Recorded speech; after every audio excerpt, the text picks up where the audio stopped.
If this is a day to criticize the 49ers, I totally get it. They made a horrible, horrible trade and a horrible pick in terms of their return on investment. And that has nothing to do with whether or not Trey Lance will be a viable player in the NFL someday. That, to me, that's the only thing that you can say firmly today. The Niners, they messed up the trade and they messed up the pick. And that's where we are. And the reason I say that, for those of you just joining us, the report is that Sam Darnold has already won the QB2 job. I don't really think that was actually ever really in any true question from the day he was signed the way he was on day one of free agency. But beyond that, the much bigger news to me is that Trey did not show up at practice today. That, to me, is way more significant than any Pelissero tweet. Agreed. And shout out Tom Pelissero and Ian Rappaport. That says that the 49ers, because the report was not just QB2 goes to Sam, the report was also, and the Niners will explore all options with regard to Trey Lance. Then, when that gets solidified by Trey not showing up to practice, it's like in baseball when they DFA you, which the Giants did to Camargo today. They DFA'd him. You don't come to the game, you don't come to practice when you've been DFA'd. You just, designated for assignment. Yeah, you hang out over here, we're going to figure something out for you. And my high expectation is that by the time you and I leave here on Friday, and there's a 49er game that day, my expectation is that when we leave here Friday, or at the latest when we wake up Saturday, Trey Lance has got a new address. That's what has essentially been announced as the intention. Sure. Intention today. I'm going to say it happens on Tuesday when we are heading to San Ramon. I got locked up there in my sands. Lots of them. Lots of them in California. In the Bay Area, there's tons. And we're going to field work in San Ramon for our live Red and Gold Summit 4 to 6. By the time we get on the air for our show 2 to 4, that will happen. It'll happen that day. It'll happen as you're making the drive across the Richmond Bridge, as I'm heading east on 24, getting toward that 680. Because that's when news breaks. And ultimately, the Niners have to be cap compliant by 1 o'clock next Tuesday. Right. And that's where the Bosa thing comes in, the Trey Lance, and everything else cap related. It all has to work by Tuesday. I will definitely take the under. I will big time take the under. I set the line at the absolute end of the possible cycle. All I'm telling you is I see it by Saturday morning would be my guess. We talked yesterday about like the percentages of him being traded, and I put it at like 10%, and you thought that was about right. Yeah. And now that percentage... This is now it's 99. The percentage of him, you think it's a 99% chance that he gets traded. Yeah. Traded or cut? No, not cut. You don't think he'll be cut? No, I think if they truly cannot find any trade, and again, like people are like, who's going to want to trade for him? This is not going to be a great trade, okay? The Niners are not going to get much in return. They're not getting 2 firsts and a third? They may need to attach something in order to even make this happen. Go back, this is at a much higher level, but go back to the Jared Goff trade.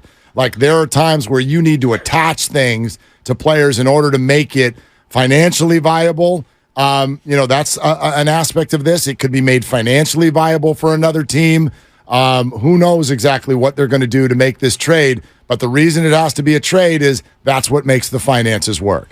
49ers actually get almost $4 million in cap space. If he is traded, they will lose over $5 million in cap space. If they cut him, they ain't doing that. They don't have that to give up right now. Cap space is at a minimum. So cap schmap. Yeah, exactly. Not at the end of a year. Not right now. Not when you're putting a roster together. But let's hear from you, okay? 888-957-9570. Hey, Matt in D.C. Matt, you're on with Willard and Dibs. What's going on today, Matt? Hey, what's up, guys? How y'all doing? Just wanted to touch base, man, because for Trey Lance's whole career, it's been driving me crazy that people act like Kyle Shanahan isn't watching him every single day in practice. Kyle Shanahan is a football savant, a guru. He sees this man every single day. Yet you have people calling in, we haven't seen Trey Lance do this. We haven't seen Trey Lance get a chance, blah, blah, blah. But Kyle Shanahan's watching this man every single day in practice. This means something. Just because you're on the couch and you haven't seen him play in, preseason games or in regular season games, Kyle Shanahan is watching this man every single day.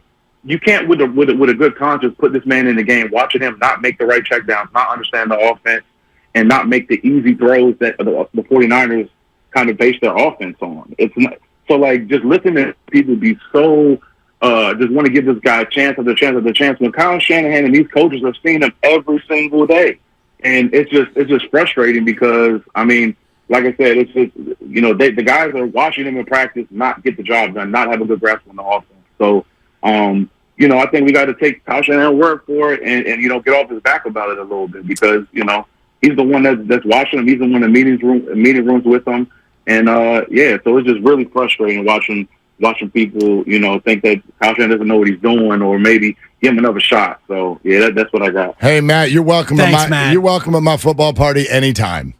You're welcome at my football party anytime. Well, Matt, it had better work, and Sure. it had better work from here on out. And last year, he got saved by the Brock. Brock Purdy came in and was terrific, and he led you to a 13-4 record, and everything worked out. It was hunky-dory until his arm almost fell off, and that's great. And now you're going to give up on Trey Lance. It seems. We don't know for sure that they're going to trade him. I think 99% might be a little bit hot, but it's probably closer to 90%. That's the intent. It feels most likely that they are going to trade him, and I do think you're right in terms of them maybe attaching another player to Trey Lance in order to get something back. Or a pick. Maybe it is Zane Gonzalez because you do have two kickers in camp, and you got Zane Gonzalez, who is better than maybe 6 or 7 other kickers in the league. I think this will drive people nuts just because, we're nuts. Like, we're football fans. I could see it being like Trey and a 7th to get a 6th. Essentially, like, we'll give you Trey Lance and we'll move up 15 slots in the draft. I think it'll be Trey and a player. Maybe. Just based on, again, I'm not going to go all full Larry Krueger on you on the 53-man roster, but as I look at their roster and you get down to some of the battles in camp, the guy who's going to lose the camp battle is a good player at many of these positions. For sure. If you take a player like that and you say to a team like the tight end spot, I think is one where you've got 5 legit tight ends in camp and you're probably going to only keep 4. So maybe you have a tight end, the kicker I mentioned. There might be another player in another spot where it's a guy who would make almost any other team but this one. Maybe that's part of the deal. Maybe. I have no idea what that thing's going to look like. I just think that it's not going to wow you.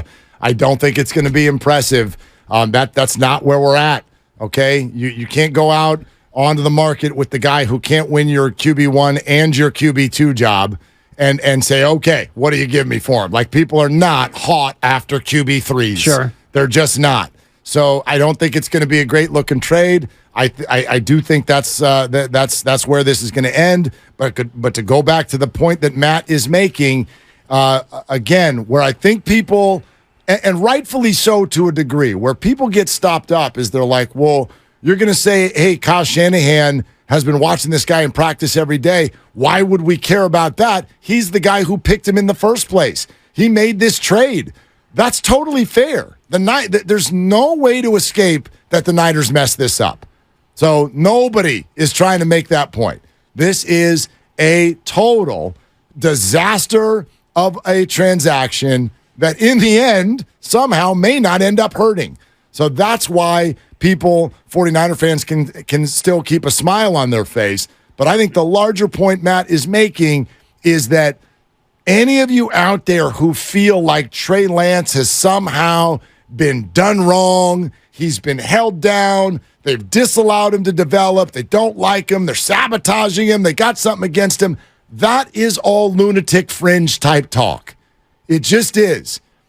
The 49ers wanted more than anyone in the world for Trey Lance to get on the field and play football for them. And at no point did he do anything in practice and camp that made them feel comfortable about doing so, even to the point when they did give him the job for political reasons and brought back Jimmy Garoppolo as a hedge. So right. I don't think at any point did Kyle truly go to bed on any given night in the last 2 years and just be like, you know who I'm feeling great and comfortable about is Trey Lance.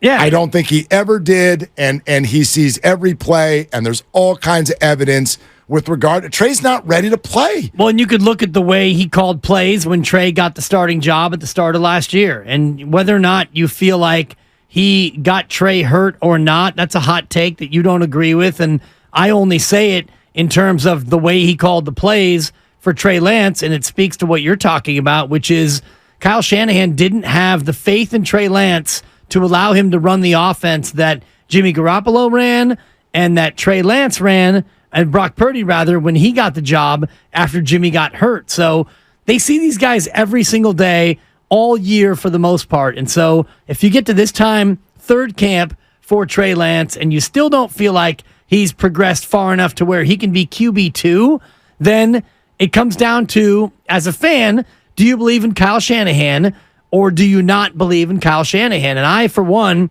coming off a 13-4 year where you made it to the conference championship game, I'm more likely to default in Kyle Shanahan's camp. You know what? That's actually a great question as we sit here today. That's a thermometer that we could dip right now. 888-957-9570. Because, yeah, you can go, look, you made this pick. You believed in this guy. You went about everything the way that you did the last 2 years. And so that certainly draws some criticism. Then again, while all of this was happening, you went 13-4 and went to an NFC title game. So which side do you pick when you look at that whole experience? And do you believe in Kyle Shanahan or not? You said you're a hard lean in the direction of yes. I think you have to. I'm like a both feet diving into the water with vigor. Yes. Right. So even if you I think he's a phenomenal coach. Even if you think he got lucky with Brock Purdy, sure, there's some of that. Fine.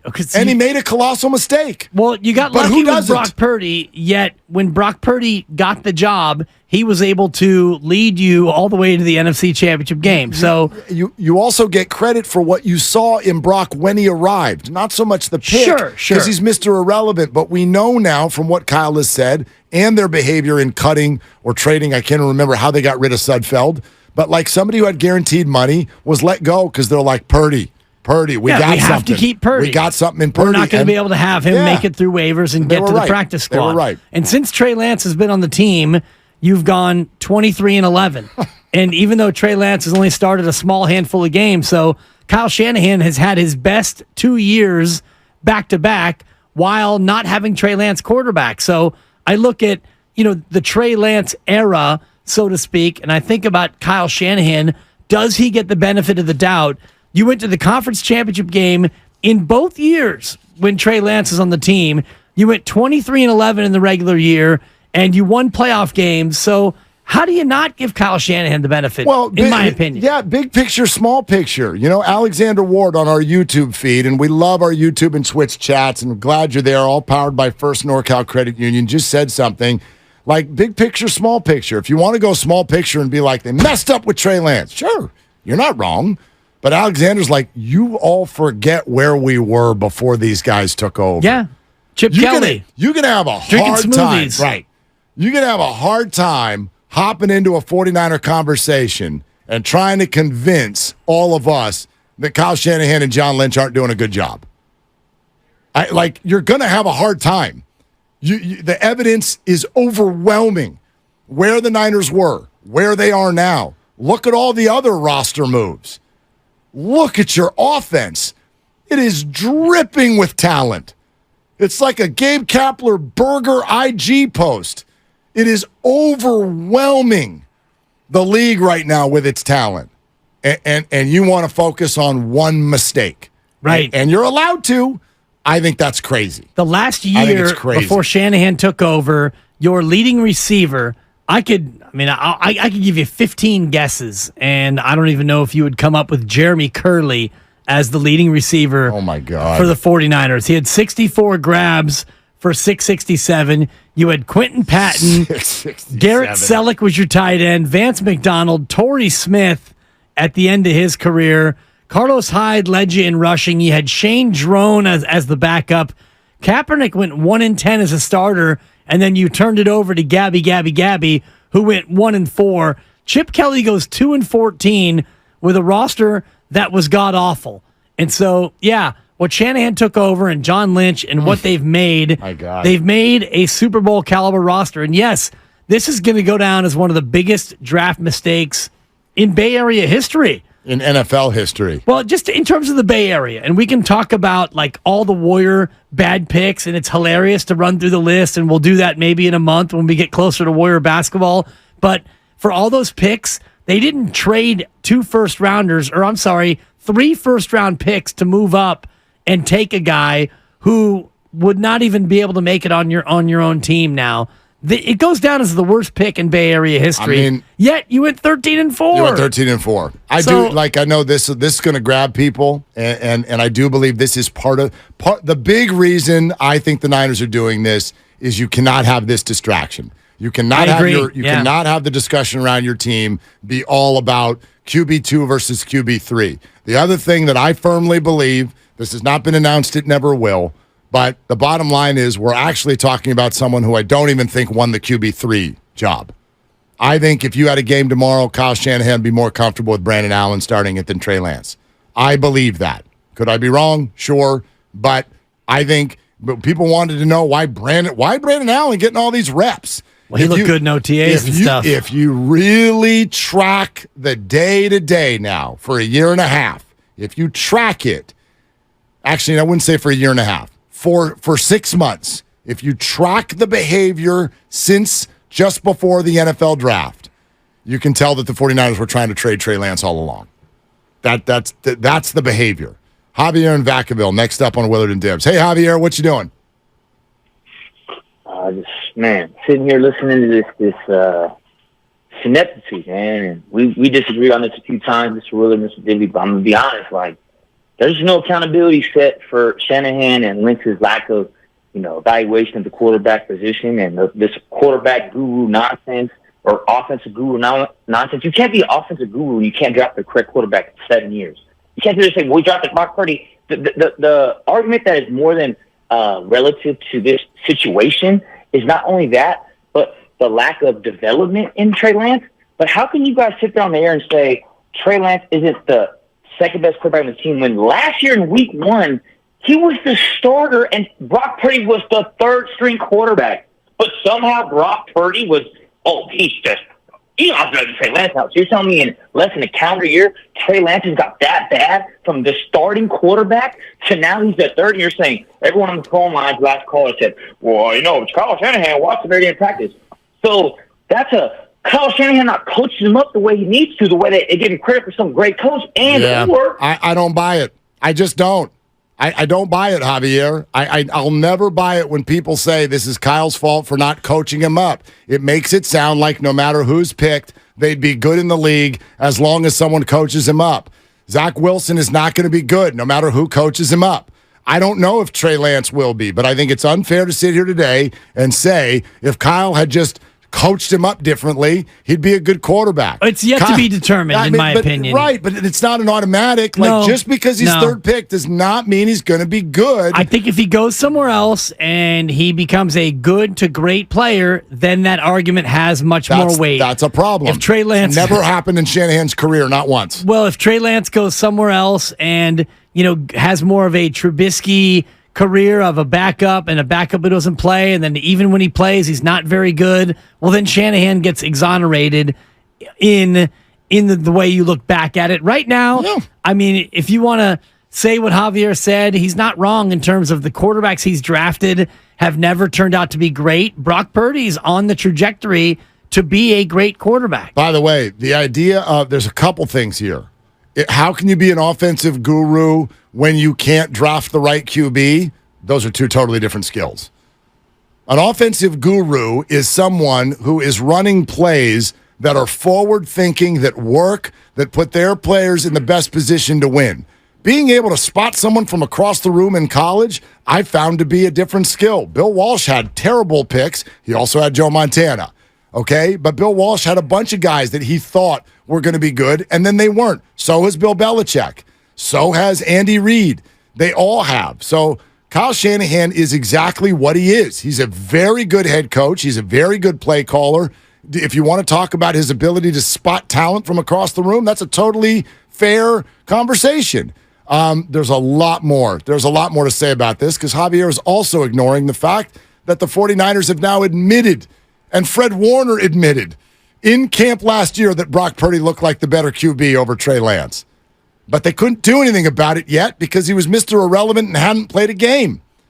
But that's why Trey Lance was starting. You're ignoring circumstances that have to be taken into the conversation.